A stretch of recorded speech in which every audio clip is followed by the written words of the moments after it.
Hello, I'm Robert Martinez, State Historian of New Mexico.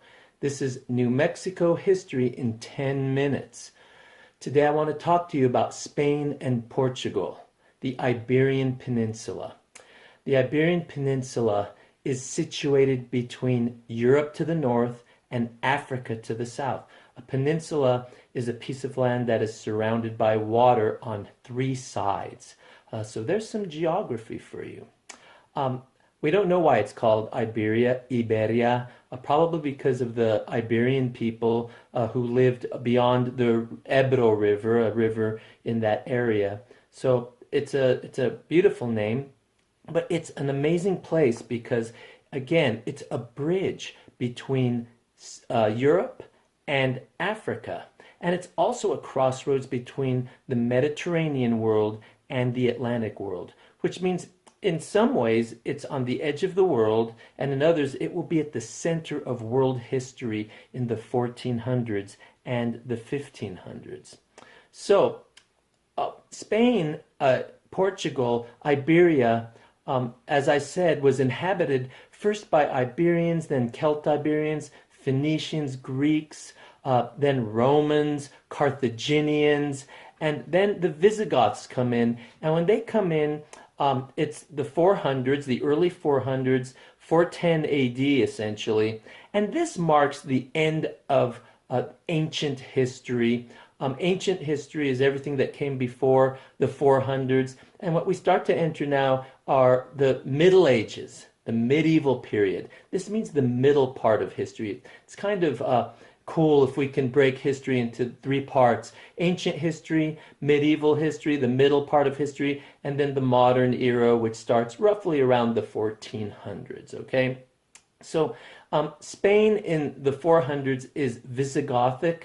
Remember, they brought Catholicism and the monarchy to Spain. Well, these Visigoths were kind of brutal. They were not very finessed people. Their monarchy was inherited not by right, but by might, by violence.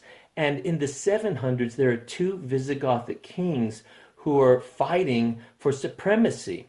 And one of them, his name is Roderick. He needs help. So he invites some people from North Africa called Los Moros, the Moors, to come help him, to fight for him. Who are they? They are Muslim. They belong to the Islamic religion. This is a religion that's less than 100 years old back then. It started in the mid-600s in Arabia at Mecca and Medina, established by Muhammad. He borrowed from the ancient Jewish people and the ancient Christian religion and other beliefs that were coming along the Silk Road through his part of the world, and the Bedouin people of the high deserts, as well as Zoroastrianism and these different ancient belief systems. It comes together in Islam, surrender to God, a very straightforward and simple but powerful faith system.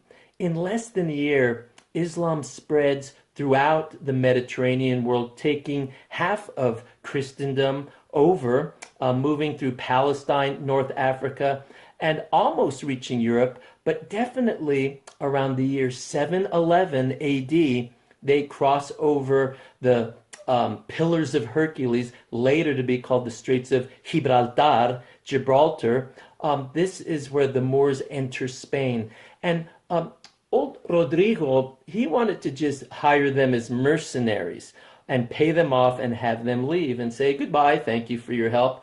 But instead, the Moors decided to stay for 700 years. They stayed for 700 years. So this marks the beginning in the 711.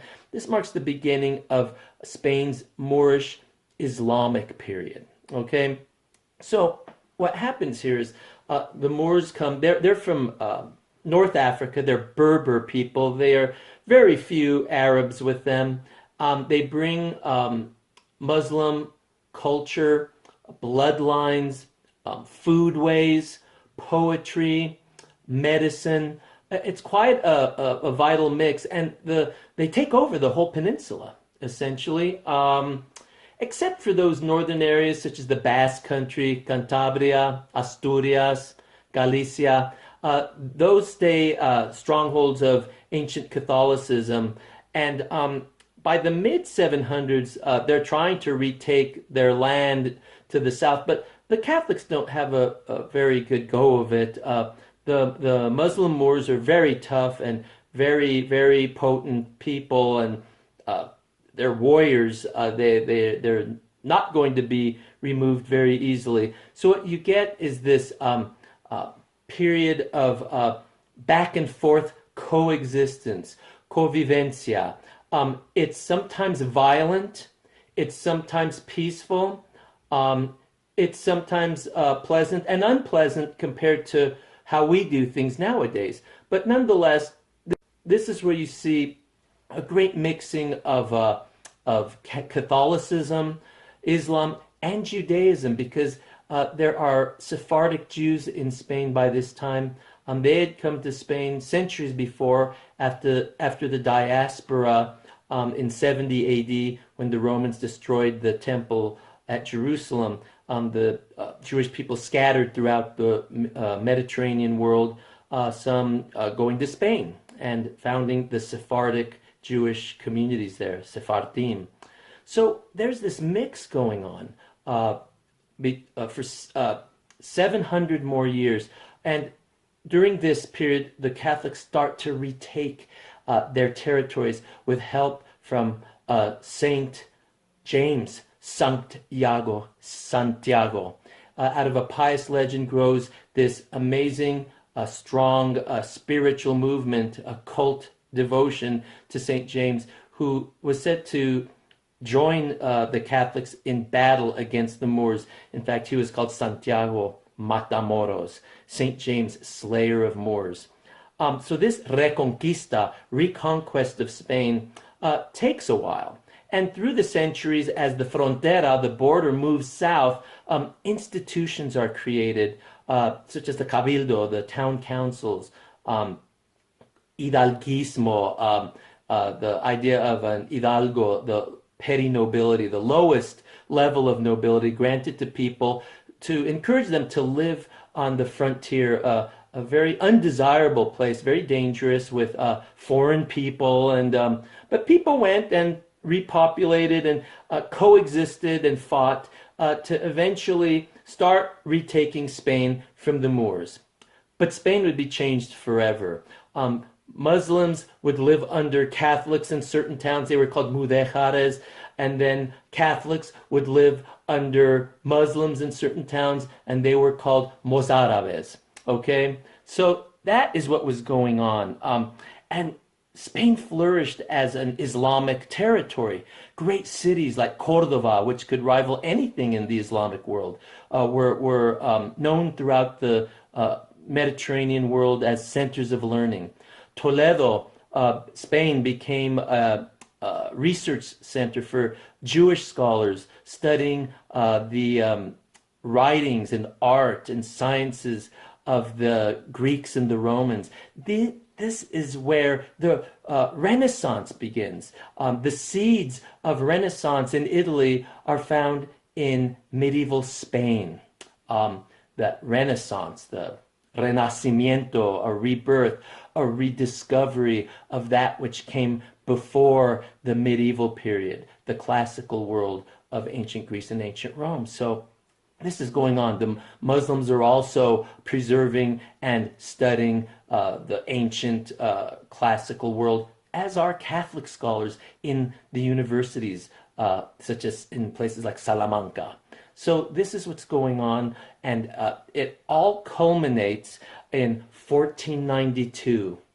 The Catholic kings, Isabel and Fernando, they established an Inquisition, an Inquisition, to police converts to Catholicism. And they finally are able to defeat and remove the Moors from Spain. 1492, a watershed year in history. The Moors at Granada are defeated, but they stay with Spain. They're in our bloodlines. They're in our Spanish. 30% of Spanish is Arabic. In our food. They influence Spain and change Spain.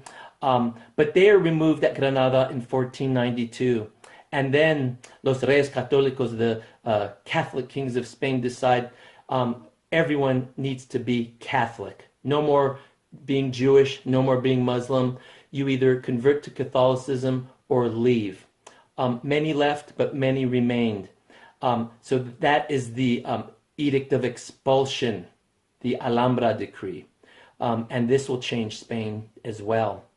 And finally, there's that man, Cristobal Colon, Christopher Columbus.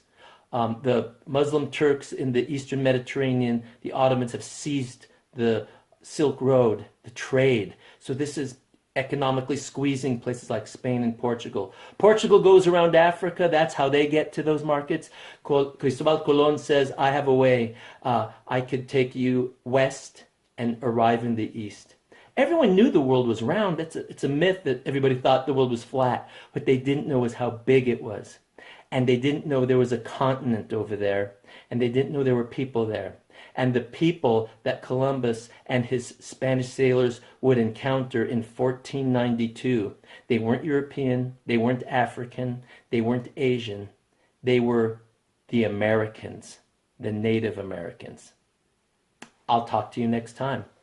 Hasta pronto.